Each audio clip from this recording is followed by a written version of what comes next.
bonsoir dal leen ak jàmm ci seen émission bii di Before the Game tey nag ñu war a waxtaanee coupe du monde 2026 war a waxtaanee équipe nationale bu Sénégal liste Pape Thiaw bi mais aussi équipe africaine yi nga xamante ne ni bokk nañ ci compétition bi mais aussi ñu war a waxtaanee outsiders yi ak yëpp bokk na ci tey ñi may dalal ngir ñu mën a waxtaanee sujet bi Grégoire Omnisport Grégoire maa ngi lay nuyu. maa ngi lay nuyu bu baax Aïssatou maa lay fay. Ndaxte consultant maa ngi lay nuyu di la dalal jàmm. ñu am à ses côtés suñu confrère Cheikh Diop tout foot Cheikh Diop bonsoir. Alors comme ni ma ko waxee léegi dañuy waxtaanee coupe du monde 2026 d'abord pour démarrer liste Pape Thiaw bi ginnaaw bi mu defee woon 28 joueurs mu ñëwaat retirer les deux liste définitive bi nekk 26 ban lecture ngeen am ci liste boobu. Voilà donc merci beaucoup Aïssatou donc di nuyu ñu ma bokkal plateau yi Cheikh ak Ndaxte donc di nuyu ñëpp ñuy seetaan émission bi donc liste Pape Thiaw bi pour man bon liste continuité la donc il a pris donc les joueurs qui ont gagné la CAN globalement parce que CAN beeg mondial bi dafa jege donc bon il va jouer sur la continuité donc liste bi nag bon man défense bi rek moo ma ci la amoon problème quoi j'avais un problème au niveau de la défense parce que joueurs yi ci bëri nekkuñ ci forme donc je pense que Pape Thiaw donc n'a pas voulu chambouler son équipe mais donc boo xoolee joueur yu bëri Mamadou Sarr donc il manque temps de jeu départ am Chelsea bi c'était pas fructueux doxul amul temps de jeu donc feeñ na face aux États-Unis gis nañ prestation am Ablaye Seck aussi donc c'est un bon défenseur bon guerrier la et tout mais quand même donc niveau mondial aussi c'est un niveau assez élevé il faut nga nekk au top de sa forme gis nañ ne capitaine bi aussi Koulibaly kenn xamul kañ lay jouer Pape Thiaw keroog nee na bon on va suivre au moment opportun dinañ wax ndax il est en forme ou pas il est apte ou pas donc yooyu yëpp ay institut la défense donc côté droit bi aussi Antoine Mendy gis nañ ko final CAN bi c'est pas un latéral de métier donc institut yooyu daal moo xaw a nekk sama njaaxare ci liste bi mais sinon le reste pour man équipe la boo xam ne war naa mën a dem fu sore ci coupe d'Afrique des Nations. Le choix de retirer Moustapha Mbow est-ce que yow d'accord na ci. waaw Mbow moom bon dugal nañ ko may nañ ko chance am te défense bi déjà y avait beaucoup d'éléments donc pour man may nañ ko chance am performance bi mu def donc face aux États-Unis bon ça n'a pas joué à sa faveur pour man donc Pape Thiaw a eu vraiment donc la raison donc de retirer Moustapha Mbow pour man donc retrait Moustapha Mbow bi donc c'est logique vu la performance du joueur face aux États-Unis parce que bon c'est un bon joueur il a fait une extension mais c'est un examen nag mën ngaa nekk élève bu ay nga ñëw réussir wala nga ñëw échouer moom nag def na saison bu baax xam nañ ne am na potentiel mais keroog examen bi ñu ko tegal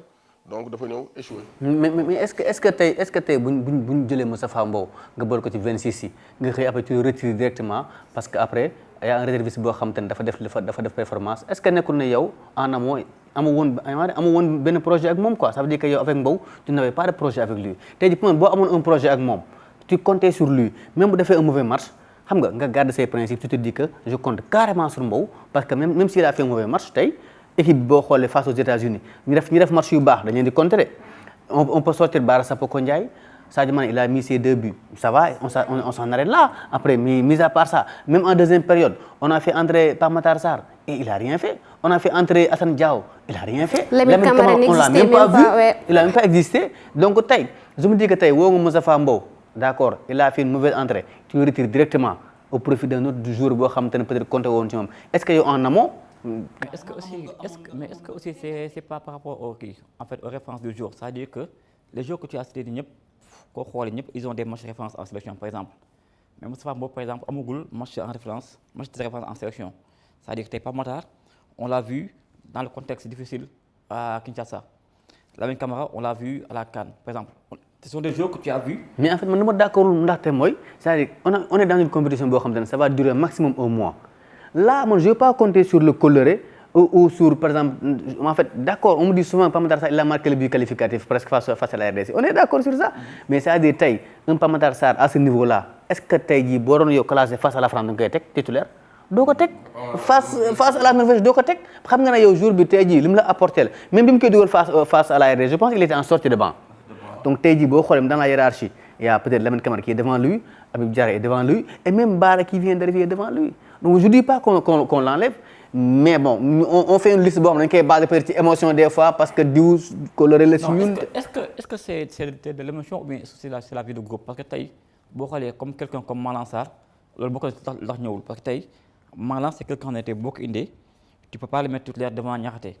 Et tu veux dire qu'après derrière, est-ce que le jour, tu ne le crains pas assez pour le mettre sur le banc dans le groupe pour toute la compétition? Parce que tu as une compétition, en fait, il y a le titulaire, mais il y a aussi le banc qui est important. Il y a une compétition avec Zori. On a vu dans une compétition, remplaçant les clés et clans. Donc, est-ce que tu as le mot de écarté? Bon, mais pour moi, Pape Thiaw déjà, donc des ex centraux bari na ci quoi. Donc il y a Koulibaly, il compte sur lui, il y a Ablaye Seck, il y a Mamadou Sarr, il y a Antoine Mendy aussi. Xam nga aussi da ngay faté Antoine Mendy, donc place am équipe nationale ken xamagul son vrai rôle. Pape Thiaw aujourd'hui il doit le situer en tant qu'axe central. Voilà, en tant qu'axe central ou en tant que latéral. Parce que da ngay wax sax Moustapha Mbou mais man Ilaay Camara, bon Moustapha Mbou am na temps de jeu mais man Ilaay Camara mo gëna metti. Parce que Ilaay Camara dañuy wax né Malang Sarr day xaar France mais kii dafa bàyyi Belgique te pourtant bu toogoon côté droit Belgique bi war na faa mën a jouer mais nga ñëw indi ko mais tu lui donnes pas de temps de jeu man loolu ma jaaxal ci Pape Thiaw. donc match bi Krépin xam nga ne mooy titulaire mais tu fais jouer kii di Ilaay Camara nga xool lan la ñuy indil c'est latéral offensif koo xam ne di nga ko soxla coupe du monde parce que du monde les équipes sont ouvertes c'est pas comme la CAN nga xam ne gars yi dañuy taxaw donc Pape Thiaw man pour man donc kaaw Ilaay Camara man moo gën a métti parce que Moussa Mbow sax. Parce qu'il a ñëw na bu yàgg dem na CAN mu forfait dernière minute donc bii bu ñëwee mais nga football loo ko ñu xool parce que c'est un match de préparation donc tu dois tester les joueurs yi nga xamante ni bu ngaa gis si ñoom dara comme ni nga may Bara Sapoko Ndiaye mais mënoo may Bara Sapoko Ndiaye lii nga xañ leen Ilaay Camara donc loolu injuste la mais Mbow aussi pour man il est victime vraiment de la pléthore de défenseurs centraux surtout pied droit quoi parce que même Antoine Mendy peut jouer. waaw c'est un droit. En fait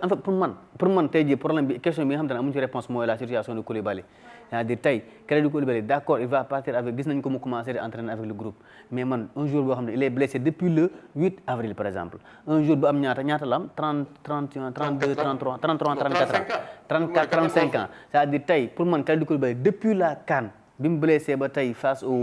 à l'Égypte su ma juumul depuis boobu ba léegi il n'a pas retrouvé sa forme. Depuis la CAN, je pense même il a rejoué avec son club, mais après blessé en temps. Ça fait longtemps qu'il n'a pas compétit. Ça fait longtemps, mais avec son âge, pour moi, avec son âge, avec son poids et tout ça, pour moi il faut avoir une garantie au moins en défense centrale. C'est pourquoi il a appelé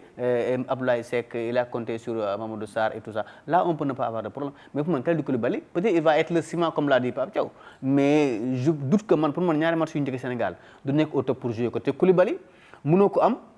te du nekk au top. C'est-à-dire fu muy jouer parce que muy jouer ak football nu mu demee ak adversaire yu ñu am mënu amul Koulibaly buy jouer di nekk à nga compter ay à 20% wala ay à 30 parce que bu doon un Sadio Mané mën nga ko baal ñu compenser ko ak ay Jackson ay Ibrahima Mbaye et tout ça mais Koulibaly mënoo compter ci moom ay à 50% ay 60%. Mais est-ce que aussi Pape Thiaw aussi n'est pas dans une logique en fait de faire une compétition, c'est-à-dire que la compétition qui dure dans la durée. Donc tu veux dire que en fait, ok, au début tu peux l'avoir à 50, à 75,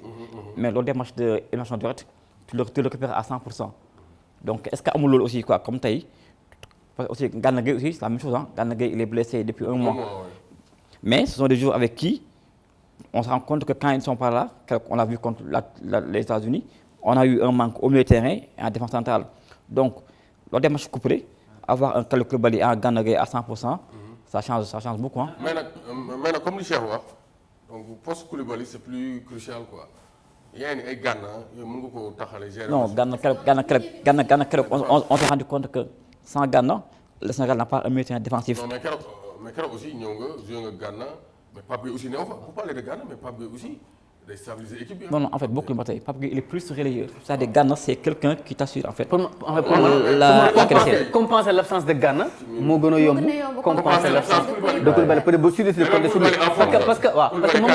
Mamadou Sarr tey jii bu nekkee comme forme bi mu indi à la CAN c'est bien parce que il a fait oublier Koulibaly man bi mu ñëwee on a oublié Koulibaly presque en l'espace de 2 matchs mooy demi-finale bi ak finale bi il a fait oublier parce que il était avec Niakhaté bi nga xam te ne il a beaucoup épaulé et tout ça mais par exemple tey jii Koulibaly bu wéree s'il dit qu'il est apte il va venir il va sax jouer ça c'est clair mais man je me dis que d'ici les 2 matchs du Sénégal match de poule ñu jouer parce que li des bëreetul man je doute que mu nekk même à 60%. Il va jouer parce que tey jii entraîner un joueur professionnel xam nañ ne tey jii boo blessé déjà pour nga ñëwaat rééducation bi ça prend du temps entraînement pour ngeen nekkaat en compétition duggaat ci compétition bi ça va être encore compliqué peut-être li ndaxte wax mën nga compter ci moom peut-être boo demee boo génnee ay huitième ay quart et tout ça peut-être foofu mën ko yaakaar mu egg sax ba 80% 90% mais ces matchs de poule là on va pas compter sur lui et ñaan ma ko yàlla mais si le Sénégal éliminé en phase de poule peut-être il peut même ne pas jouer ah. mooy li Cheikh Diop wax sànq rek affaire sentiment dafa xaw a am ci liste bi donte ndaxte mu ngi koy daal voilà donc peut-être loolu moo tax mu def yenn choix yoo xam ne sénégalais yi comprendre ko mais tey bu ñu jógee ci défense bi dañuy ñëw ci Bara Sapoko parce que on parle d'une liste définitive sénégalais yu bëri jàppoon nañ que ni Bara Sapoko du bokk ci 26 lions yi que Pape Thiaw l'avait appelé juste pour sécuriser ko tey Bara Sapoko def benn match changement am est-ce que gis ngeen Bara Sapoko futur titulaire ci biir équipe nationale bi dans ce mondial. waaw Bara Sapoko mën naa titulaire parce que profil bi mu am donc gars yi amuñu ko parce que man dama doon seetaan sax gis gars yi di harceler noonu muy kii man dama naan kii kan la xool ndax moom la ou pas parce que booy du perte bal ba pare am na bal premier mi-temps mu accéléré déclenché nga xam ne kii booy bi ragalul dara c'est pourquoi que Bayern nga dem Bayern jouer 2 matchs ñooy dañ lay conserver donc ça veut dire que kii nii booy am na talent te loolu day am booy bi sensation la day am ci coupe du monde liste des fois mën ngaa bañ am 0 sélection nga ñëw World Cup bi mu ñëw 2006 0 sélection 17 ans Capello yóbbaale ko Chimonda voilà Ribéry mu ngi noonu en 2006 Chimonda 30 ans mosul am sélection ñu indi ko yooyu day am quoi te Bara Sapoko saisir na chance am te comme ni nga ko waxee ay Pape Matar Sarr booy yëpp ils n'ont pas encore wane guñu plénitude de leur talent donc Bara Sapoko ñoo na samp yoo na profil bu baax pour man donc contrairement à Mbow qui a échoué Bara il a réussi son examen parce que yóbbaale ko.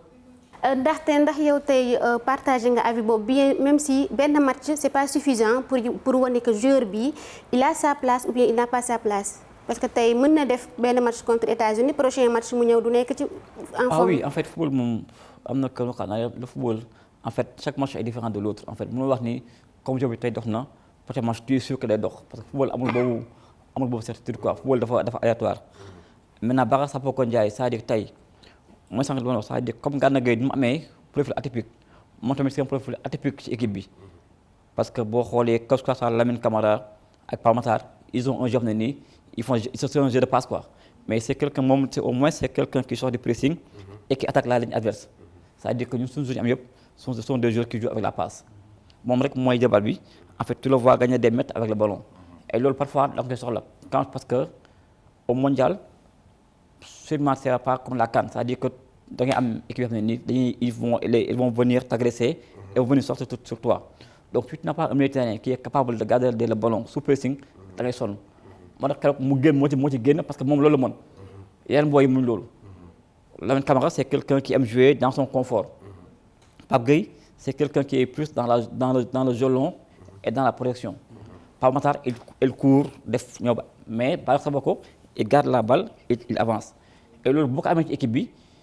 il y a de fortes chances que mu joue parce que voilà maintenant est-ce qu'il va démarrer titulaire peut-être pas mais compétition xam nga day changer compétition souvent sax équipe booy commencer du bokk ak équipe bu koy jeexal donc nii mu continuer nii bu ñu commencé nii bu continuer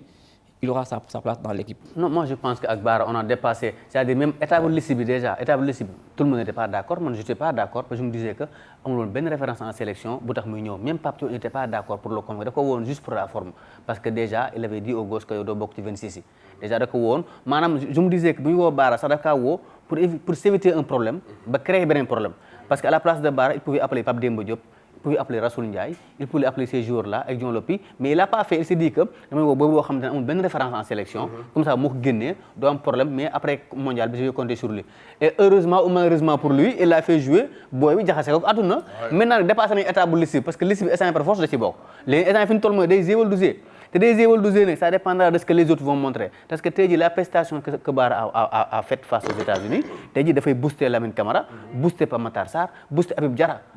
waaw bu ñu amee orgueil bu nekkee c'est des gens yoo xam te ne ñoom dina leen yëngal parce que booy bi li mu def noonu tey jii nii Sénégalais yi comme ils ont fait la même chose avec Iliman Ndiaye boo ñëwee am un bon joueur tu le fais jouer nga xam ne kii nii ñi fi nekkoon di jouer mënuñu ko wala moo leen mën dañ tu es obligé de le faire jouer après parce que aussi c'est le football amatul waa ji moo fi nekkoon démb waa ji moo fi gis nga France je donne souvent l'exemple de Deschamps il a mis sur le banc ay ñoom Camavinga ay Tolisso bi gars doon yaakaar pourtant il a fait une très bonne saison il a pas appelé Chevalier qui était pourtant un gardien qui était destiné à être en France il a pas joué il a pas appelé sentiment yooyu noonu en sentiment doo ko amati un mondial ça dure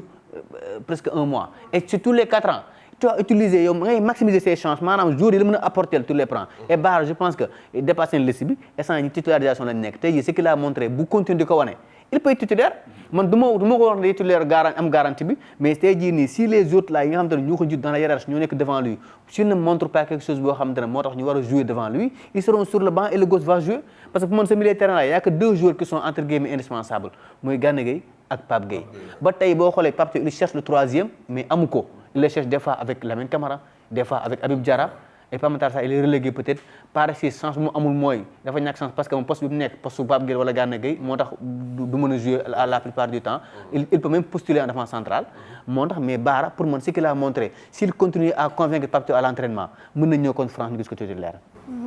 mën nañoo contre France ñu def ko titulaire ba tey ci wàllum titulaire bi dañuy ñëw bi yoon ci attaque bi concernant Nicolas Jackson ak Ismaïla Sarr parce que sénégalais yu bëri dañuy def jiixi jaaxa entre les deux qui doit être titulaire et qui doit être remplaçant yow boo doon miser si ñoom ñaar kan nga jàpp ni c'est un titulaire indiscutable. bon su ma doon jouer face à la France damay tegaat Nicolas Jackson actuellement c'est l'attaquant. aka yeb Jackson nag xoola loolu la koy yàq moom day attaqué Jackson te bu ñu waxee mu ne moo suñu attaquant moom loolu la koy yàq loolu la koy yàq parce que daa nekk équipe am di yàq match yi Chelsea waaw daa nekk Chelsea yàq samay match sénégalais kaas nañ mais dem na Bayern actuellement ñëwaat na mën nañ ko accueillir quoi. contre la France da nga jàpp ne il est indispensable. non war naa mooy titulaire parce que Jackson c'est un joueur de haut niveau te actuellement bon CAN bi il a donc joué na CAN bu baax donc gis nañ ne am na potentiel te mondial bi moment la pour moom parce que dafa dem Chelsea am na nouvel entraîneur joueur yi actuellement comme ni ko Cheikh doon waxee sànq orgueil bi y a l'orgueil aussi mais y a les yeux parce que boo yu bëri ñii de mën nañu am transfert parce que c'est la coupe du monde te après coupe du monde ñi ci bëri dañuy am club à chaque fois te Jackson actuellement su fekkee bëggul toog Chelsea moom su fekkee ne Chelsea neexatu ko il faut mu def mondial bu baax donc bii c'est une vitrine pour ñoom ñëpp moo tax équipe bi dina boosté wu voilà bu gaa yi tiit match amical États-Unis bi il fallait que ñu testé affaire mais l'équipe sera prête pour le mondial mais man Jackson lay teg en pointe d'abord donc pour continuité bi parce que moom vraiment muy commencer prendre ses marques en équipe nationale il sait tenir la balle donc muy sait combiner. donc malgré les performances de Ismaïla Sarr dernièrement. bon Sarr muy toj mais actuellement par rapport à la hiérarchie Sarr Pape Thiaw du ñëw rek je pense pas. mais en fait le problème mooy j'entends souvent les gens disent que voilà Ismaïla Sarr attaquant mais à place en fait il joue à 2. C'est-à-dire que c'est une attaque à 2. C'est-à-dire que les plus derrière l'attaquant que attaquant de pointe type. Parce que c'est 2 rôles différents en fait. Quand tu joues seul devant, en fait, avant, et quand tu joues à 2, c'est différent. En fait, les rôles sont différents. Parce que quand tu joues seul, c'est plus ingrat. C'est plus difficile, c'est plus dur. Mais quand tu joues à 2, da ngay fort, da ngay rot, da ngay projeté wu. Donc c'est différent quoi. man nag loolu moo tax je veux qu'on chamboule tout. C'est-à-dire à un certain moment tey jii le Sénégal a les moyens de faire jouer Ismaïla Sarr presque dans les conditions similaires. C'est-à-dire tu as ba tey maa ngi koy wax sànq au niveau du milieu de terrain Pape Thiaw ba tey il cherche le 3e larron amu ko. Tu fais jouer Gana Gueye et Pape Gueye tu fais jouer Ismaïla Sarr et Jackson. dans une attaque boo xamante ne mën na nekk en 4-4-2 en losange mën na nekk en 4-4-2 plat ça dépendra. Et là tu as un Jackson boo xamante ne il est dans un rôle boo xam ne un rôle de pivot il crée des espaces. Il crée beaucoup de décalage et tu as Ismaïla Sarr qui peut en profiter et sur les côtés tu as un Sadio Mané qui est là si tu veux tu mets Ibrahima Mbaye ça à toi de voir léegi tu as au moins d'autres solutions yoo xam ne da nga koy am peut-être pour man c'est une possibilité de le voir là au moins le Jackson va jouer le rôle de Mateta pour Ismaïla Sarr et ça va donner à Ismaïla Sarr une liberté qu'il a au niveau de cette maanaam parce que position bi nekk noonu devant la surface ak côté boobu muy nekk il est à l'aise dans la situation parce que Ismaïla Sarr l'Ismaïla qu'on a connu à Génération Foot qu'on a connu à Metz et à Rennes nekkatul le même qui prend un couloir di daw di Ismaïla Sarr c'est 2 meilleures saisons qu'il a fait en Europe comme mu nekk à Rennes avec Stéphane ak Rennes ce sont 2 saisons où il a joué dans l'axe. Dans l'axe en 4-4-2 ak benn attaquant boo xamante ne moom lu rot mu fort te ça Jackson bu tey jii Grégoire di wax Jackson il doit être titulaire c'est pas avec ses buts de parce que bu nekkoon avec ses buts seulement ñu teg ko ci banc tey jii nii boo xoolee ratio temps de jeu but je pense que Serif Ndiaye ko ëppale donc mais quand on dit que Jackson doit jouer c'est parce que Jackson ce qu'il apporte dans la construction du jeu ak l'animation offensive du Sénégal nga Brésil voilà on l'a mis sur le banc en 45 minutes on n'a pas existé et on le fait entrer on sent qu'il est important donc pour man tey on a un Jackson qui peut jouer le rôle de Mateta qui peut apporter beaucoup dans l'animation offensive du Sénégal mais si tu mets un Ismaïla Sarr à ses côtés Pape n'a pas encore testé ça mais tey jii bu osé woon tester un jour je suis sûr et certain que ça allait marcher. mondial bi foog wane ne moom aussi il doit. mais il doit être courageux, hein. ah mais Mais il peut même mettre une défense à 3. Pourquoi pas? Waaw, après jouer 2 pistons. effectivement Crépin ak piston, après tu fais Sadio Mané ak Ismaïla Sarr derrière. quoi comme mu jouer comme Jérémy Pino parce que tu as des joueurs yoo xam El Hadji Malick Diouf et Crépin c'est des joueurs yoo xam te ne ils ont un apport offensif inestimable donc tu peux compter sur une défense à 3. man défense à 3 boobu sax boobu noonu option bu sûre la parce que suñu défenseur comme nekkuñ ci forme. mais il a déjà testé en plus. Mais ça n'a pas marché contre les États-Unis mais on a joué en finale. En finale? La finale de la CAN. Non,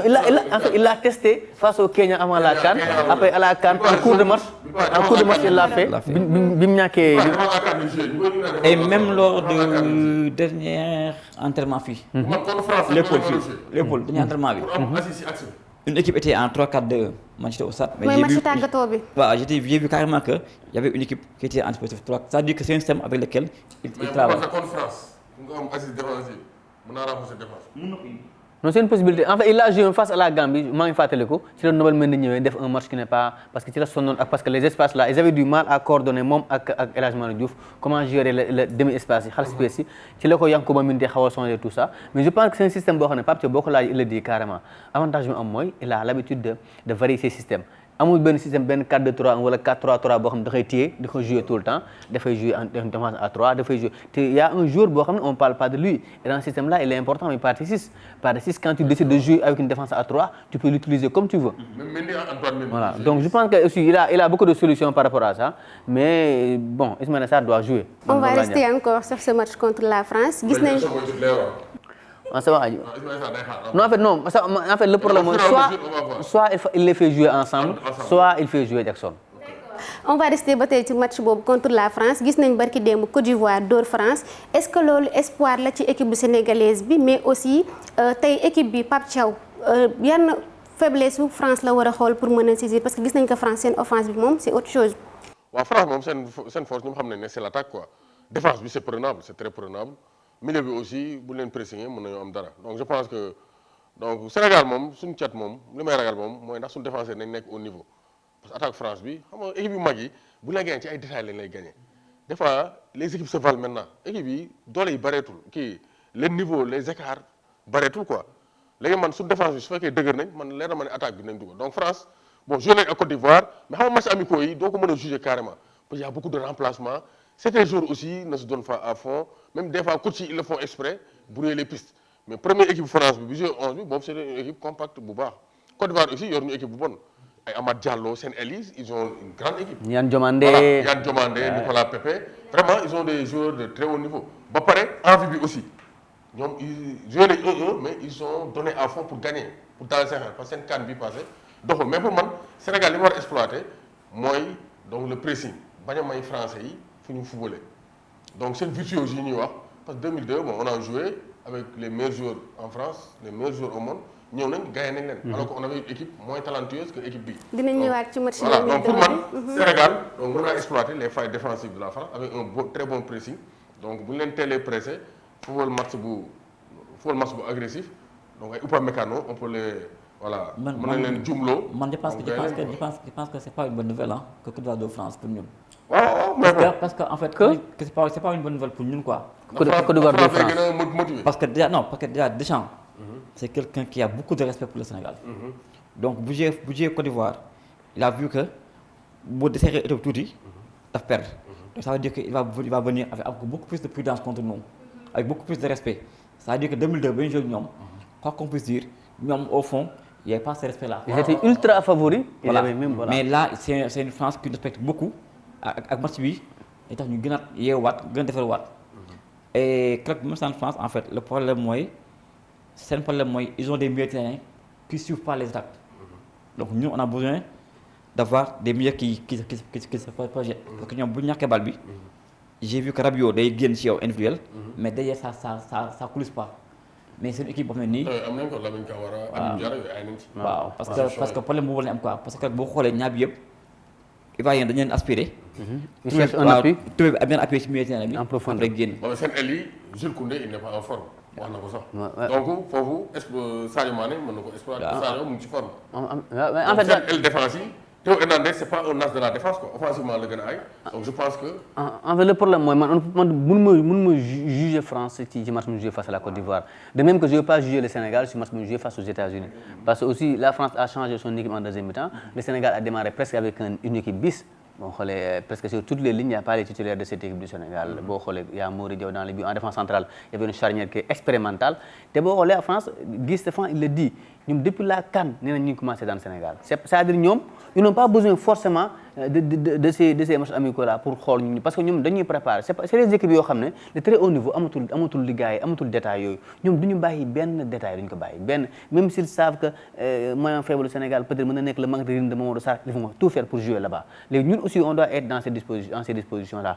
faire de sorte que tey jii la lourdeur bi ñu sentir dans la charnière de la France parce que ils ont perdu un Saliba peut-être qui sera pas là pour le premier match peut-être nga xam ne il a fait une grosse saison avec Arsenal Upamecano est là mais c'est pas un joueur boo xam te ne il va carrément rester et gérer sa charnière donc il y a Konaté qui est là qui est lourd je pense que ñun on peut miser sur ça sur cet axe là cette charnière là qui est un peu lourde mën nañu ko utiliser mais également utiliser la position de Jules Koundé on sait que c'est un joueur qui est il fait partie des soldats de Deschamps mais Jules Koundé récemment cette saison elle est pas bonne avec le Barça ça c'est pas bonne ses prestations on l'a vu même lors des qualifications il a des errements yoo xam ne doo ko mën a comprendre et je suis sûr et certain que Malo Gusto ne peut pas passer devant lui dans la hiérarchie donc tey je pense que mën nañu utiliser loolu même si au niveau du milieu de terrain on a des armes mais ce qu'il faut faire comme les Ivoiriens ont fait en seconde mi-temps il faut être prêt à courir pendant 97 minutes parce que quoi qu'on puisse dire mën nañu wax am nañ ay talent ñoo tolloo peut-être niveau yi mais France c'est la France c'est une équipe boo xam te ne moo jël mondial 2018 ñëw dem finale 2022 ñàkk ko juróom bi ce qui veut dire c'est une équipe boo xamante ne pour man favori boo nee moom mooy deuxième wala moom mooy premier keneen nekk deuxième donc mënuñu mais il faut ce qu'il dit c'est vrai il faut ñu dem avec humilité en fait suñu couloir yi il faudra en fait mën laa ko il faut qu'on joue avec Iliman Ndiaye c'est-à-dire que il faut que mu ne comme Iliman Ndiaye bu Everton c'est-à-dire que def wàcc ba ci suuf parce que c'est une équipe qui attaque en fait et France ñu attaqué ci côté droit bi bokk ak ñu attaqué ci côté gauche bi côté droit bi dañuy attaqué par un jeu réduit parce que foofu moo ëpp talent mais côté gauche bi ça vient comme ça day daw donc si tu joues les droits contre ñoom il faut nga pare pour def effort. le problème qu'on aura mooy le problème bi ñu am mooy c'est le problème bi ñu am mooy ñoom suñu côté gauche mooy suñu côté droit te suñu côté droit mooy suñu moyen faible en charnière centrale ñun suñu point fort ci axe bi c'est Niakhaté à gauche donc ñoom seen côté gauche mooy suñu côté droit te foofu y aura soit Mamadou Sarr qui a un manque de rythme peut-être mu góorgóorlu ak Koulibaly bu ñëwee sera forcément ne sera pas à 100% Abdoulaye Seck bu ñëwee aucune garantie c'est que ñoom seen point fort waaw Mbappé entre l'axe et le côté gauche l'axe et côté voilà mais donc tey Koulibaly ak ni mu jógee ci blessure nii même bu fekkee joué na contre France est-ce que Koulibaly dina mën a téye Mbappé parce que il a l'expérience peut-être l'expérience mi ak la certitude en fait défense moo mel noonu tey jii le gardien ak les autres là bu nga gisee un Koulibaly mu nekk seen wet daf leen di yokk confiance te dañuy gën a am assurance loolu aussi ça compte pour beaucoup mais bu bal bi dawee ba nekk ko à 100% mën ko sentir mais on espère qu'il sera à 100% mais comme ni ko ndaxte wax ñun suñu côté gauche mooy suñu côté fort presque parce que on va attaquer peut-être ak Mbappé bu leen neexee Mbappé bu ko neexee il prend la profondeur bu ko neexee mu ñëw dugg ci digg bi il y a également un Théo Hernandez bu ko neexee mu dem foofu même si c'est Lucas Digne qui est là ça va être compliqué pour nous donc il faut que nous te gis nañu Crépin lors du match face aux États-Unis il a pas joué ces derniers matchs face à l'AS Monaco il est en manque de rythme moi je pense côté rythme aussi il faut qu'on travaille ça et on débute mal nos matchs on a débuté mal les matchs face à la RDC au stade des Martyrs on l'a fait face à même à la CAN même face au Brésil on l'a fait en amical face aux États-Unis face à la France tu débutes mal le match tu prends 3 buts avant 30 minutes ils vont t'écraser je pense que Pape Thiaw il a toutes les informations gars yi wax nañu ko lépp léegi nag moom boo demee ba au niveau nag c'est à lui de parce que boo dérouté c'est comme ni ñu def ak Brésil France day doo non da lay tas boo teel a encaissé 2 buts te gis nañ Mendy aussi comme face au Brésil Mendy aussi jeu de pied bi pressing bi Sénégal boo ko pressing yéen am problème moo tax début match yi on a des problèmes pour sortir les ballons moo tax côté boobu nag Bara Sapoko foofu il sera important parce que moo gën a mën a téye bal sortie de balle voilà boo xoolee Brésil Ancelotti noonu la def gars yi non te la France c'est sûr et certain qu'ils vont faire la même chose c'est-à-dire tey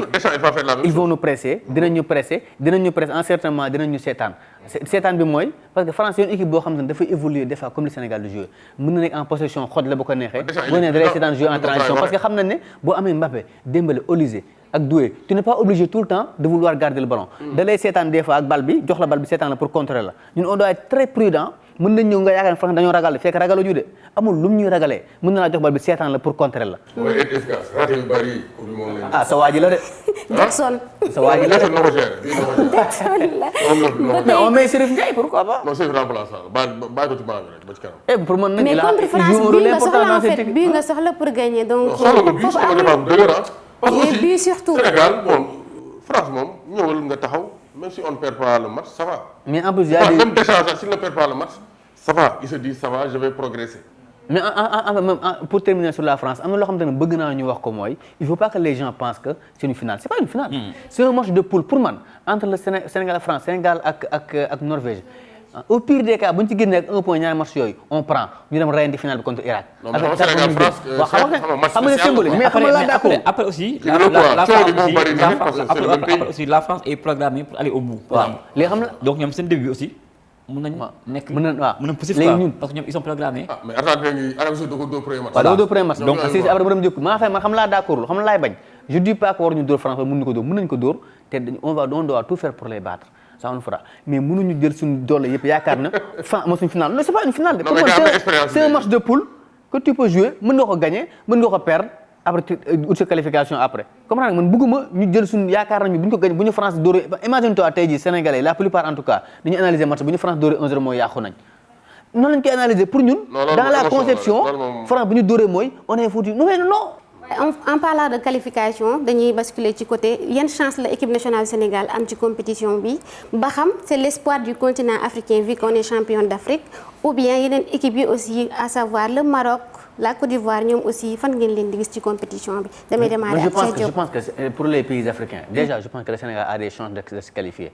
parce que déjà il y a la France qui est le favori de cette poule là il y a la Norvège pour mu jëlee Sénégal c'est une équipe boo dañu ko war a bàyyi xel très homogène très fluide boo seetaanee ba doog leen rek xam ne Norvège dafa baax. déjà boo si yokkee ay Hollande ak yooyu day xaw a compliqué donc pour moi il faut les respecter et les considérer comme équipe boo xam te ne ñoom 50-50 la. bis bu ñu yaakaaree ne ñoom mun ñoom Hollande dañuy dem gagner leen dañu naan en fait coupe du monde bi ak football fu mu toll nii maanaam écart moo wàññeeku tellement ci entre les équipes. pour man tey jii même Irak bi nga xam te ne moom jàppee un petit poussé il faut y mettre tous les moyens pour man le Sénégal a ses chances de sortir de sa poule il y a également pour man la Côte d'Ivoire c'est une équipe boo xam te ne man bàyyi naa ko xel c'est pas parce qu'ils ont fait une CAN bu xaw a un peu décevante face à l'Égypte ñu gagné leen c'est pas une équipe pour man c'est une équipe qui est assez intéressante équipe boo xam ne am nga fa Yane Diomandé tu as Amad Diallo maintenant tu as le jeune Ina Olaye qui est là tu as les Kessie qui ont l'expérience tu as Boné bu Inter bu ñëw bokk si ak ce qu'ils avaient déjà pour man c'est une équipe boo xam te ne tu vas compter avec eux. Le Maroc, demi-finaliste de la dernière Coupe du Monde, forcément ils seront attendus. Même eux aussi, je pense qu'ils débutent avec le Brésil. Mais c'est une équipe qui est attendue. Donc c'est les équipes africaines yoo xam ne que ce soit le Maroc, le Sénégal, la Côte d'Ivoire. Pour moi, ñu la gën a miser, ñu la gën a am espoir ci par rapport à. En plus comme bii dafa am meilleur troisième day qualifié. Donc si tu as 3 points avec un goal de différence bu baax rek da ngay génn quoi et ñun waaw. Ñun par exemple avec tout le respect que j'ai pour les équipes ñun on a Irak dans notre poule la Côte d'Ivoire ils ont Curaçao donc ils peuvent normalement gérer ces deux matchs là après négocier cette qualification. parce que man ay Tunisie yeneen équipe yi man Sénégal Côte d'Ivoire Maroc daal. peut-être bon sama gars yi xanaa sama congolais yi ñoom tamit mën nañu dóor ils vont jouer Portugal. Algérie par contre je pense qu'il faut ñu bàyyi xel aussi parce que ay Petkovic c'est pas en fait nekkatul équipe boo xam ne dafay miser sur individualité yi parce que on l'a vu Maroc bi mu nekkee ci forme ils ont gagné une CAN 2019 su ma juumul entre-temps c'est une bonne équipe mais c'est une équipe qui est en train d'être refaite il est en train de retaper l'équipe avec Hadj Moussa xam nga ay jeunes yoo xam ne donc je pense c'est une équipe boo xam ne aussi parce que aussi Algérie problème bi muy am souvent en Afrique mooy comme ni Tunisie di am quand ils sont en Afrique il y a l'intensité, les conditions, la façon de jouer des Africains aussi, de façon globale, de les arranger en quelque sorte. Mais je pense que Algérie, je pense que aussi mën na bu góorgóorlu aussi. mën nañu sori il peut tey bu ngeen ma doon defal seen top 5 déjà yow Grégoire ban équipe nga jàpp ni mooy la meilleure équipe ci mondial bi ak aussi yan 4 autres équipes ngay teg ci kawam. mais équipe globalement. Globalement. non man France, la France, l'Espagne, l'Argentine. Argentine, Argentine, France, Espagne. Donc après je vais mettre l'Allemagne, l'Allemagne. Et pour terminer, ma def Sénégal, 5e équipe. Ouais, Sénégal 5e équipe. Non, Sénégal mën na am dara. Chauvinisme quoi. Waaw, chauvinisme quoi. Mais Sénégal quand même gëm naa ne mën nañu am dara quoi. Inch'Allah. top 5 c'est compliqué hein, c'est compliqué parce que léegi football léegi dafa homogène quoi, c'est-à-dire que équipe bi léegi ëppatuñ doole comme avant parce que avant en fait y avait pas assez de vidéos les gens mais léegi pratiquement joueurs yi ñoo bokk même formation yi am ils jouent dans les mêmes clubs parce que avant chaque club par exemple club européen bu nekk tu avais droit à 3 étrangers donc les gens se connaissent pas mais léegi Sénégalais yi c'est-à-dire que africains yeeg brésiliens yeeg européens yi ils se côtoient ils jouent par exemple tey équipe mel ni Équateur waaw amatul waaw donc équipe mel ni Équateur ils ont l'une des meilleures défenses du monde actuellement donc tu as les Pays-Bas ils ont une défense extraordinaire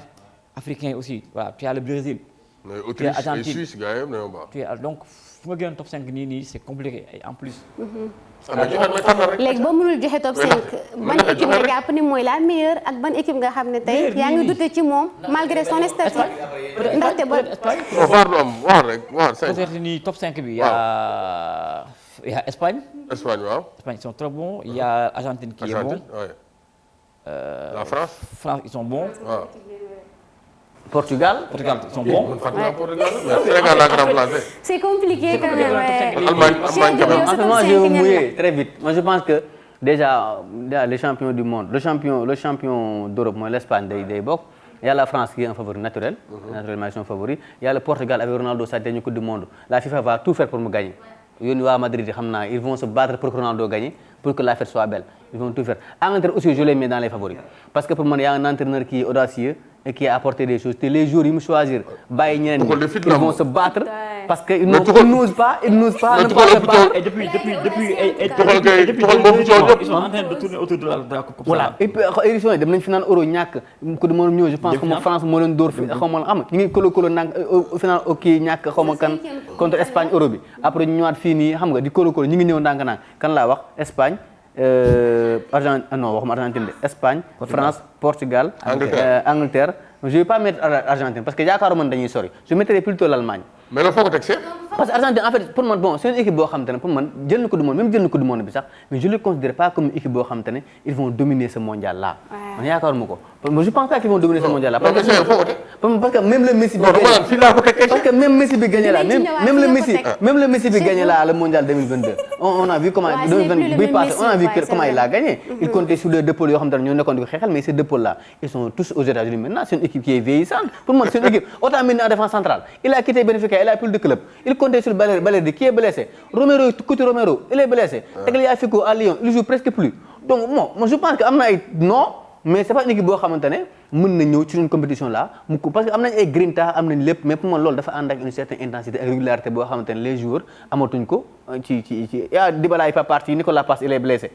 tegal foofu sa loxo maanaam yow amoo benn confiance ci Argentine. wóoluma leen da ngay teg foofu sa loxo ñu jël pause naan café ñëwaat. ñu jàll ci suñu deuxième mi-temps bi yoon nag ñu def remplaçant ginnaaw ba Grégoire demee ñu indi Mounir maa ngi lay nuyu. Bonsoir Aïssatou di la nuyu di la fay aussi di nuyu aussi sama co-débatteur yi. Mounir yaa ngi doon dégg sànq débat damay enchaîner ak yow ci ban équipe nga jàpp ni malgré son statut de favori yow gisoo ne dina réussir mondial bi wala dina ci sori. bon loolu ça va être extrêmement difficile parce que tey boo xoolee tey équipe bi ku si nekk dafa am foo mënee sa morom ak foo tànnee sa morom mais tey je pense que le Brésil n'est plus le Brésil d'antan bon est-ce que Brésil sa favori la point d'interrogation. Mais quand même, mais tout de même, Angleterre, Portugal, France, Espagne, Argentine, je pense que c'est ici les favoris. Voilà les favoris qui ont gagné la Coupe du Monde. Maintenant, une Coupe du Monde aussi, il faut que nous sachions bien affaire. Quelle va être la capacité des équipes à s'adapter par rapport à la chaleur, parce qu'on joue aux États-Unis. Quelle va être la capacité des équipes à gérer la logistique. Parce qu'aujourd'hui, tu peux jouer un premier tour au Mexique, tu gagnes le meilleur troisième, tu peux jouer au huitième de finale. Saison de finale Canada ou États-Unis vice versa l'autre mën na demee beneen côté donc tout ça paramètres yooyu boo ko jëlee en compte dafa nekk loo xam ne da nga koy bàyyi en compte mais aussi quels sont ces entraîneurs là qui vont être assez intelligents et se dire que le premier tour on doit le démarrer en mode diesel et monter en puissance parce que ku du mën 48 équipes la nañu soxla sixième de finale day am boo ñëwee nga d'emblée tu es bon nga bëgg a def lépp sa premier tour bi te nga génn deuxième tour benn équipe boo xam ne petit poussé la kenn xaaru ko mu ñëw créer la ay problème éliminer la. Tout ça aussi est jàngal la c'est dommage pour le Sénégal pourquoi je le dis parce que ñun suñu deux premiers matchs on doit être bon tout de suite parce qu'on joue quand même deux équipes yoo xam ne ñu war a bàyyi xel France favori numéro 1 Norvège l'équipe en ce moment du côté de l'Europe xëy Italie qualification fekk Italie dernière journée bi Milan doo ko 4 buts à 1 4-1 donc équipe boobu noonu ñaari équipe yooyu booy daje ñoom tu dois être bon tout de suite c'est là où réside maintenant la difficulté de la tâche pour Pape Thiaw et ses hommes. ndax yaa ngi partagé avis boobu c'est-à-dire yow ban équipe malgré son nom mooy. ah oui mais comme ni kii wax ah comme ni kii wax Mounir c'est-à-dire que coupe du monde dafa ànd ak surprise quoi parce que tey comme il dit encore ah c'est-à-dire que 16e de finale aussi mu nga ñëw yow pareegoo rodeegoo fekk am na équipe boo xam ne nii dafa ñoom moom daf la am yëpp mu éliminé la mais pour mu am comme dafa am mieux 3e pour une grosse nation passer à la trappe dès le premier tour dina xaw a jafe parce que quoi qu'on puisse dire aussi y a des équipes assez faibles yoo xam ne ñu ngi ci tournoi bi donc pour ñu am 3 points du yomb maintenant il a parlé du Brésil man le Brésil en fait j'ai beaucoup de respect pour ñoom parce que c'est une équipe boo xamante ne nii quand ça vient en Coupe du Monde généralement ça fait résultat fàttaliku ko moom fu Brésil toogee premier tour fàttaliku ko fu Brésil toogee avant quart de finale c'est comme les Pays-Bas aussi ñoom soit dañuy bañ a qualifier soit ils vont loin. mais duñ jël. duñ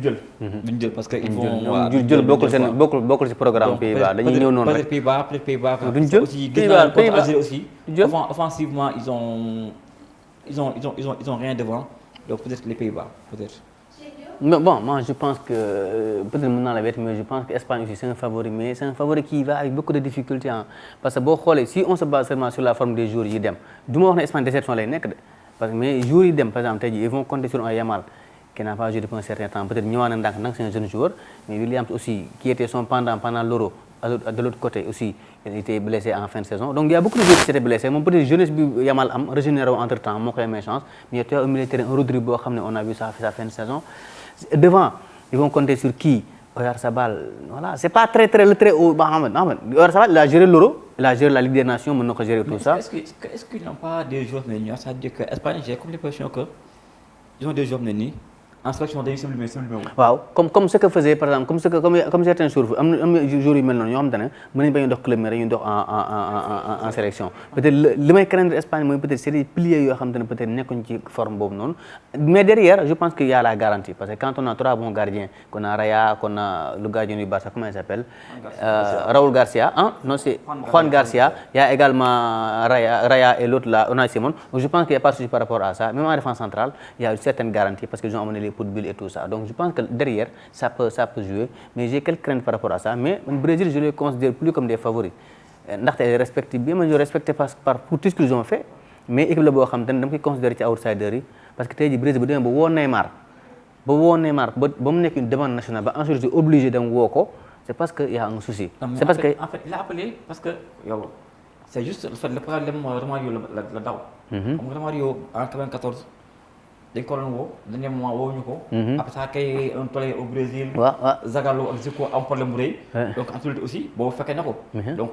pour éviter ce problème là. voilà lui il s'évite un problème. En fait c'est un entraîneur tout Ancelotti mën a yor Real pendant tout ce temps c'est un entraîneur très politique. léegi bu doon Tuchel la par exemple à la place d'Ancelotti du ko woo. parce que c'est un entraîneur boo xamante ne il a des principes yoo xamante ne ci li la yaakaar ci li la wóolu te ku parewul du la woo.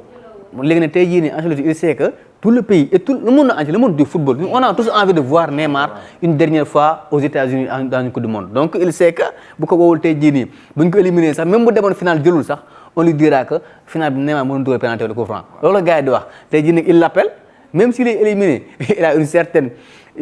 comment dirais-je benn genre bouclier bu ne ci kanam parce qu'il dira au gars man je comptais sur João Pedro on m'a fait appeler Neymar donc on n'a pas gagné à cause de lui donc pour man en fait c'est quelque chose qui est là ça veut dire que le Brésil là les Rafinha les Vinicius ils n'ont pas apporté ce qu'ils devaient apporter ci équipe bi même ñoom sax daf leen di aider parce que ça va un peu concentrer la pression sur Neymar xam nga en quelque sorte mais les absences de Rodrigo et de Estevão je pense que loolu moo gën a confirmer l'appel de Neymar dans cette équipe. En parlant du Brésil évoqué nga ko léegi comme ci outsider yi tey compétition bi les États-Unis le Japon ndax ñoom aussi bokkuñu ci outsider yi ak Colombie et les autres. États-Unis Japon Colombie et aussi boole Allemagne. Oui parce que c'est les équipes yoo xam ne tey boo xoolee par exemple Colombie ak Japon ils étaient dans le chapeau de benn kii bu ma defoon ak benn journal kii américain Times maa ngi doon waaj na ko le fait que le Sénégal soit dans le chapeau 2 avant le tirage c'est une bonne chose mun na pourquoi parce que on va éviter si on était dans le chapeau 3 on va éviter de se prendre une bonne équipe du chapeau 1 ensuite des équipes qui sont très fortes comme le Japon et la Colombie parce que Coupe du monde 2018 quoi qu'on puisse dire souvenir yaa ngi fi ba léegi waaw donc c'est des équipes yoo xam ñoo bokkoon poule métti woon na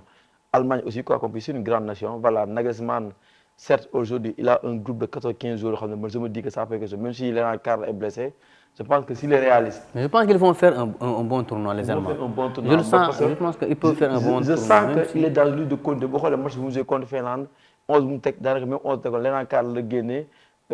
dugal Sané génnee Kai Havertz génne Undav indi Kai Havertz donc xam na ne fii pour nga mën a def tournoi il faut nga capitaliser sur ay certitudes donc le talent est là Musiala même si dafa wàññeeku Wirtz quand même Kimmich Pavlovic Félix Mesa Nico Schlotterberg c'est des joueurs yoo xam ne Nathaniel Brown le jeune là bi nekk Francfort c'est des joueurs yoo xam ne tey quoi qu'on puisse dire en termes de talent au mètre carré mais si collectivement il a une machine bien huilée attends ils peuvent aller très loin maintenant li des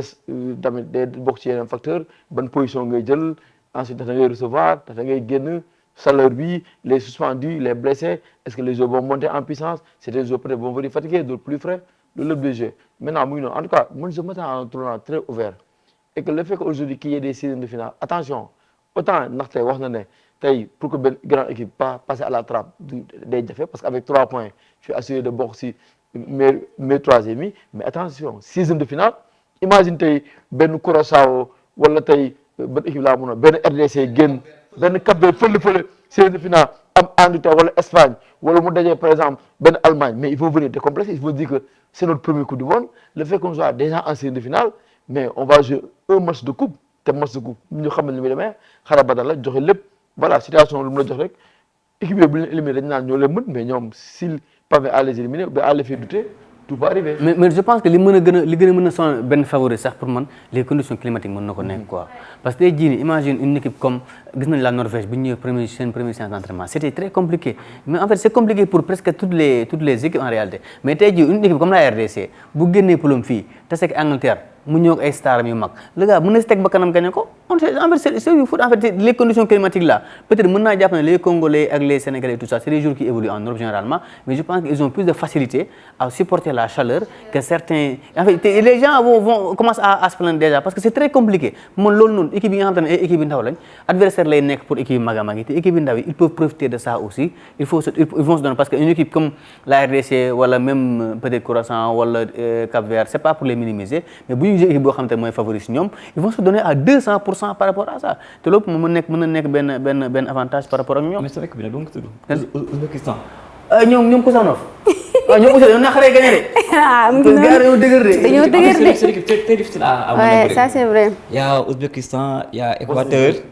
Bosnie-Herzégovine. En fait, ce sont deux équipes qui sont très difficiles à manœuvrer. Ça veut dire que Sénégal sax dafay gis pour ñu comparer Équateur bi ñu dooroon mondial bi ak bii nii. bokkutul de. parce que y avait pas peut-être y avait pas les Pacho les Hincapié les Ordonez. en fait les Ordonez voilà. Les joueurs yi nga xam te ne tey jii ils avaient pas complètement prouvé woon carrément ay Caicedo je pense prouvé woon carrément mais tey jii c'est des valeurs sûres du football européen tey boo leen amee dans ton équipe même la Colombie c'est une équipe très solide. comme wax si Équateur mu wax si Côte d'Ivoire parce que Côte d'Ivoire boo xoolee 4 qualifications à la Coupe du Monde musul génn poulam je pense que cette année Côte d'Ivoire pour groupe. Est-ce que mës na am victoire Coupe du Monde. non mës na am victoire door na fi benn année kii Serbie mooy année ñoom Drogba ba 2006 ba door na fi Serbie 3-2 quelque chose comme ça score bu serré mais je pense que Côte d'Ivoire bu génnul ren ça va être un crime je pense que MS Faye même si poule bi Allemagne moo fa nekk Équateur mais Curaçao Côte d'Ivoire war na ko doon au moins 3-8 d'écart quoi si la Côte d'Ivoire ne peut pas sortir de cette poule Coupe du Monde à 4 équipes 8 mai 3e sur les 12 poules non MS Faye dañu ko war a daax parce que équipe bu am Yann Diomandé am Sangaré am tey d'axe défense bi am Singo am kii nu mu tudd. Ndika nga am ay latéraux yoo xam ne Gela Doué. ensuite nga am Amad Diallo très bon donc pour man Eliway. un bon effectif pour man Côte d'Ivoire dafa war a génn poulam. mais Côte d'Ivoire il a un problème boo xamante ne aussi ba tey MR Faye mënu kaa résoudre mooy lan son milieu de terrain ba tey il n'ose pas mettre Inao Laye titulaire. Il est obligé à chaque fois de faire jouer Ekitike et Fofana à la fois des fois il met Sangaré c'est-à-dire c'est des joueurs yoo xamante ne moom en âme et conscience il sait que ces jours-là mënuñu ko apporter li mu soxla. mais il n'a pas encore osé enlever un de ces jours et mettre Inao Laye au milieu. c'est un manque de caractère en Ouais, quelque en fait, sorte. c'est un problème qu'il avait. Ouais. Léegi boo xool lors de la CAN, il avait voulu ne pas appeler Pepe parce que on sait ce qui s'est passé derrière. Donc il comptait peut-être sur Yane Diomandé et Amad Diallo. Même boo xoolee match yi en certain moment avant Égypte di leen éliminer match de poule je pense ils ont battu le Burkina su ma juumul. mais bañ koy gagné ils ont été obligés en deuxième mi-temps mu recentrer Yane Diomandé. xam nga pour am au moins un créateur au niveau du milieu de terrain. te pourtant ce créateur tu l'as sur le banc. mais tu ne peux pas blesser des cadres des sénateurs qui sont dans l'équipe te pourtant boo amee Yane Diomandé tu as Amad Diallo wax naa ko sànq Inao Laye même le bonheur de Inter là qui est venu il y a les Eliway c'est des joueurs qui doivent apporter quelque chose à cette équipe de la Côte d'Ivoire il faut juste avoir peut-être des fois l'audace de sortir yenn gars yi génn leen et mettre les jeunes là qui vont faire gagner la Côte d'Ivoire. entre guillemets audace boobu peut-être mooy manqué parfois coach africain yi en parlant des conditions climatiques est-ce que kon nekkul malgré grandes nations yi à savoir l'Espagne le Portugal et la France est-ce que Afrique mënul profiter ci conditions climatiques yi pour mën a imposer wu ci coupe du monde bi pourquoi pas une finale entre deux équipes africaines. même si conditions climatiques. non en fait condition climatique c'est que bu la final. voilà parce que en fait c'est une zone qui est en train de parce qu'on parle des équipes africaines dañuy fàtte Cap-Vert même si première qualification la. am coupe du monde aux États-Unis amoon na 14 africain de moom final. il y avait le Nigeria et c'était le Nigeria très très fort. mais équipe yooyu ak équipe bu Afrique yi est-ce que benn la par exemple tey boo comparé Sénégal 2002 ak Sénégal 2026 est-ce la même qualité de donc c'est le niveau. c'est pas le climat. tey bu dee climat la les Américains du Sud. ils ont joué la États-Unis moo jël coupe bi quoi. waaw ils ont joué la Copa América foofu. il y a 2 ans. Les Européens ils ont joué l'année dernière la Coupe du monde des clubs foofu. donc en fait c'est un atout mais c'est pas ça qui fait gagner. c'est-à-dire que ça peut être un plus. ça peut être un plus c'est pas ça qui fait la base. sinon kon Bolivie day gën da koy jël parce que Bolivie ñoom ils jouent en altitude. quand je parle de conditions climatiques pour Afrique pays africain ça veut dire équipe yi nga xam ne am nañ effectif bu baax ba Bolivie tey malgré climat bi conditions climatiques yi su amul équipe bu baax du mën a profité ci loolu. mais xam nga kii Aïssatou xam nga football dafa développé ba à tel enseigne que boo xoolee staff technique day am 10 ba 12 membres du staff technique. il y a des kinés il y a des ostéopathes il y a des diététiciens. les gens gèrent tout quoi.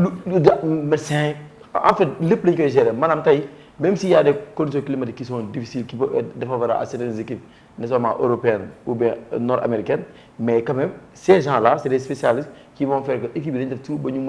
nous régénérer et que plus nous faisons yag, peut-être plus nous organiser un batam et que beaucoup d'équipes ils ont fait exprès tel de l'équipe qui joue au moins un match amical. On parle de la France qui va jouer ce deuxième match amical, je pense là-bas. L'Allemagne qui est en train de jouer actuellement avec les États-Unis. Donc là, nous beaucoup boolé, ça montre encore une fois que nous avons des anticipés sur l'eau et que autant on peut dire que oui la chaleur peut être un atout, ça peut être un inconvénient pour nous équipe mais attention. du loolu mooy tax tey équipe mën a ñàkk wala bay ñàkk. c'est pas déterminant. c'est juste une donnée qui est là qui peut gérer des détails et tout ça en quelque sorte. D'accord mais c'est pas déterminant. on va enchaîner avec joueurs yi nga xamante ni tey ñoom la ñu gën a xaar ci coupe du monde bii parce que seen coupe du monde la peut-être seen dernière compétition mondiale la yow tey Cheikh Diop boo ma doon xoolal joueurs yi nga xam ne. moi j'attends Ronaldo c'est-à-dire tey tout le monde sait que la FIFA. Bon en fait Messi en 2000 boo seetloo en 2024 la non. bi mu mujjee jël 22 mu koy jël en fait tout le monde avait envie que Messi gagne en fait. tout le monde voulait que Messi gagne la Coupe du monde même ñi ko farala parce que en fait l'histoire n'aurait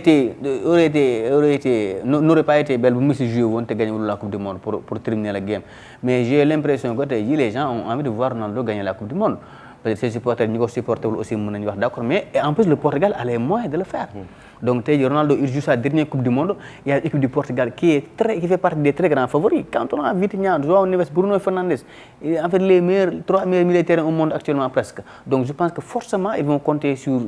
ça pour essayer de gagner donc je pense que Ronaldo sa dernière coupe du monde il va la jouer ils vont tout faire pour essayer de la gagner Messi également sa dernière coupe du monde là parce que je pense tey jii bu ko jouer bii di ñëw mën na am 40 ans et tout ça mën na ko jouer mais peut-être il va pas jouer pleinement une coupe du monde à 40 ans mën nañu ko yóbbu parce que dañ koy déifier te ko ci banc bi wala en tant que tour donc tey jii des jours comme même Sadio Mané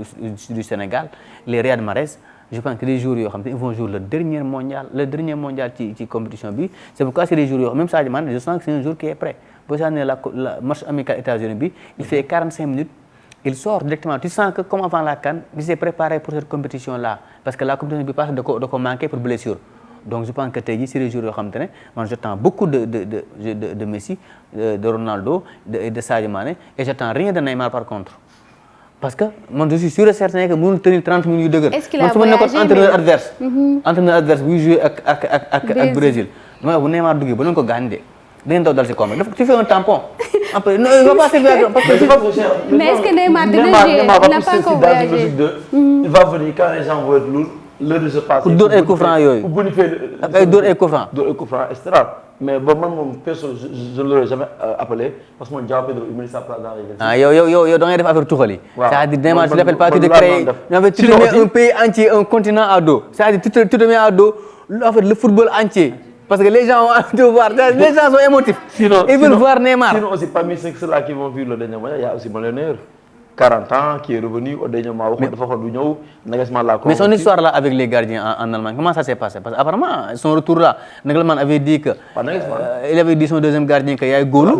il va appeler Oliver Baumann moo nekk Hoffenheim ne ko yow yaay nekk titulaire au mois de mars mais entre temps Neuer dafa waxoon ne carrément du ñëwaat mais Nagelsmann ensuite par la suite def na ay transactions si suuf wax ak Neuer quand il a vu Neuer quand même le match aller contre le Real Bernabéu il s'est dit que Neuer même à 40 ans il peut mener parce que c'est Neuer dans les buts c'est pas Oliver. mais Neuer aussi mën na yàq retour bi su ma yàq ñaari bii la yàq. exactement donc en fait Neuer à 40 ans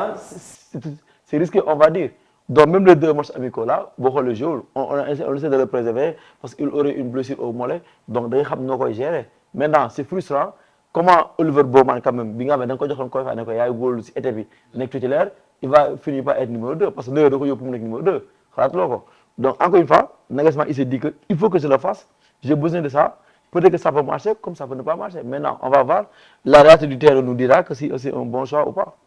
ndaxte yan joueur nga jàpp ne ñooy seen dernière coupe du monde la. waaw en fait man y a des joueurs qui comme Cheikh a dit qui vont vivre leur dernière coupe du monde c'est-à-dire que mooy voilà les grandes stars là Messi Neymar Ochoa bu Mexique. Voilà y a. Ochoa oui. Ouais y a Ronaldo y a tout ça mais mondial bi aussi man damay xaar yeneen joueurs quoi c'est-à-dire que j'attends Lamine Yamal. parce que quoi qu'on peut dire c'est le visage du football actuellement ñu xool. Lamine Yamal dinañ ci ñëwaat. waaw parce que y a Lamine Yamal y a Vinicius j'attends Vinicius voir coupe du monde j'attends Harry Kane avec Angleterre qui doit gagner avec l'Angleterre. Donc j'attends xool ñooñu quoi mais parce que anciens yëpp Cheikh na ko Cheikh a listé tous les anciens mais Neymar aussi sa dernière danse là le football a ses histoires. Le football a ses histoires. Pour terminer on va boucler avec les pépites attendues parce que moom commencé woon na ko évoquer yow tey yan pépites ngay xaar ci mondial bi pour ñu prouver une bonne fois. Lamine Yamal numéro 1 on n'hésite pas Olise aussi 23 ans je l'attends waa Cherki qui peut être aussi une pépite boo xam ne jar na bàyyi xel Florian Wirtz qui marche souvent avec l'Allemagne 22 ans Jamal Musiala même si quand même il va venir en mode diesel mais je pense qu'il peut monter en puissance. Voilà c'est des joueurs yoo xam ne maa leen xaar donc Rogers aussi du côté de l'Angleterre je pense que Tuchel dans sa logique Rogers dans sa tête c'est un titulaire devant Bellingham même Bellingham daa war a liggéey pour liggéey si 11 départ bi donc joueurs yi ma limal je pense que nañ leen bàyyi xel mais aussi du côté des États-Unis j'attends Malik Tillman un jeune boo xam ne il est bon il va jouer devant son public formé en Allemagne c'est un germano-américain donc voilà. Munir moom Allemagne rek. Cheikh Diop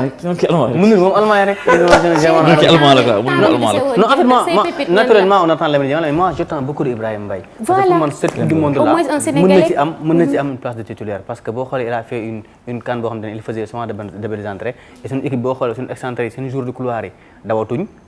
Sadio Mané dafa diis Ismaïla Sarr il se recentre de plus en plus Assane Diao il est lourd il est voilà donc tey jii pour man c'est l'unique joueur qu'on a boo xam ne mën nga ko teg sur un côté pendant 90 wala pendant il est très bon waaw mu lay dynamiter côté bi je pense que amatuñ ko donc je pense que dans ce moment là il va gratter plus de temps de jeu que lors de la CAN mais Lamine Yamal c'est des attentes naturelles actuellement c'est le meilleur joueur au monde surtout avec son âge on attend beaucoup de lui on pense qu'il va faire une bonne coupe du monde mais sinon j'attends aussi beaucoup de Hadj Moussa de Algérie parce que moi c'est un joueur que j'aime bien Hadj Moussa et Ricardo Pepi des États-Unis. Hadj Moussa c'est un joueur que j'aime bien. parle plus aussi Bara Sapoko Ndiaye. Bara Sapoko Ndiaye.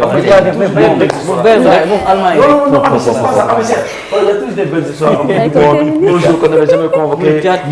Il va faire la liste. Sur 10 jours, tu as listé 15 Allemands.